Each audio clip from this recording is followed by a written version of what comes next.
साथीहरू सबैजनामा नमस्कार। म यहाँ आउट अफ स्टेट आएको थिएँ एउटा ठाउँमा, अनि आइवरी अब फर्किन लागेको। अलिकति छिटो ड्रप गरिदिनु भएको थियो साथीले एयरपोर्टमा। त्यही एउटा भिडियो बनाइहालौँ भनेर नि। हिजो रातिबाट घटना के भयो भने मेरो यो ठाउँमा एउटा पुरानो साथीसँग भेट भयो, एकदम पुरानो मित्र, टिनेजरदेखि कलेज लाइफसम्मको। अनि त्यो साथीले बेलुका उहाँको घरमा जाने अफर गर्नुभयो, अनि म गएँ पनि। अनि उहाँ गएपछि उहाँका श्रीमती अनि उहाँ सबैजना भएर चाहिँ घरमा विभिन्न परिकार बनाएर एकदम मेरो स्वागत राम्रैसँग भयो। अनि खाने क्रममा जब उहाँको श्रीमतीले डाक्नुभयो अनि हामी टेबलमा गएपछि त्यहाँनिर खाना त थिएन, तर त्यहाँनिर अल्कोहलिक कुराहरू थियो होइन।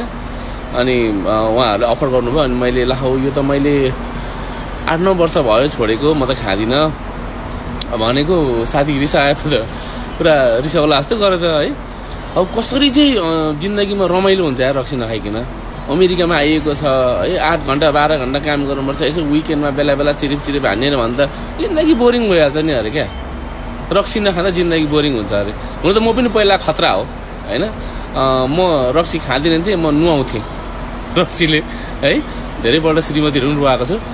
अनि 8-9 वर्ष अब छोडेको, तर साथीले चाहिँ रक्सी नखाइ चाहिँ रमाइलो हुँदैन भने क्या। हेर साथी सुन, रक्सी खाँदा रमाइलो हुन्छ होइन, रक्सी नखाँदा त्योभन्दा रमाइलो हुन्छ है। तैँले रक्सी खाइनस् भने नि तेरो श्रीमतीले तँलाई इन्टु 5 माया धेरै गर्छ, नानीहरूले तँलाई धेरै माया गर्छन्। विशेष गरी त आफ्ना आफन्तहरूले गुड जब है, राम्रो बानी लिनुभएछ, राम्रो बाटोमा आउनुभएछ, थ्याङ्क यू सो मच है। अनि समाजतिर पनि तपाईँको मान प्रतिष्ठा अर्कै हुन्छ होइन, कम्युनिटीतिर पनि तपाईँको मान प्रतिष्ठा अर्कै हुन्छ। विशेष गरी त राति सुतेर बिहान उठ्दाखेरि टाउको दुखिरहेको हुँदैन है, फ्रेसमा उठ्न पाइन्छ। एक्सर्साइज गरौँ है, मै दही चट्ट रमाइलो हुन्छ उठ्दाखेरि। रक्सी खाएर सुत्यो भने बिहान त टाउको दुखिरहेको हुन्छ होइन। त्यो भएर रक्सी खाँदा मजा भन्दा पनि नखाँदा धेरै मजा आउँछ।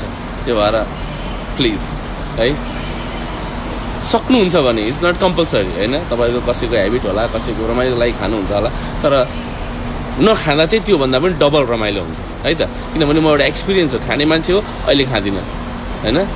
अनि त्यो भएर नखाँदा चाहिँ झनै रमाइलो हुन्छ। हस् त, सबैजनाको दिन शुभ रहोस्।